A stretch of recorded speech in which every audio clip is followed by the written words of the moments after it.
तर का म्हणता पोट्टे, मी तुमचा मित्र सागर. आज आपण चाललो मानकी आंबा येते. मग काय भाई, आलो झपकन 120च्या स्पीडनं नियरच्या पेट्रोल पंपावर आणि लवकर पेट्रोल टाकून घेतलं. आता आपण चाललो मानकी आंब्याच्या रस्त्यानं. पोट्टे घ्या मग तुम्ही आता रस्त्याचा आनंद.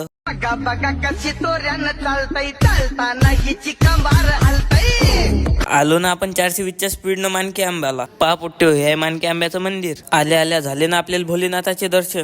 इथे तर टेक्नॉलॉजी असं होतं बा, पाय धुतल्याशिवाय अंदरच नाही जात आहे. मग काय आलो ना मंदिरामध्ये. मग काय वाजवला ना तुमच्या भावानं पण घंटा आणि लवकर लवकर दर्शन करून घेतले. इथचा नजारा तर एकच नंबर होता बा, बाहेर जायचं मनच नाही करे. मग काय आलो ना आपण झपकन बाहेर, दिसलं ना आपल्याला मंदिर. पहा पोट्टे, किती मोठी शिवलिंग आहे. इथे तर लयच मोठं आंब्याचं झाड होतं बा. हे मांजर तर इथं दारू पिऊनच झोपली होती बा. मग काय तुमच्या भावाला दिसली नाही 1947 मधले कार. इथे तर जेवण पण होतं बा. मग काय घेतलं ना तुमच्या भावानं भरून ताट. फुकटाचं रपारप खाऊन टाकलं बा.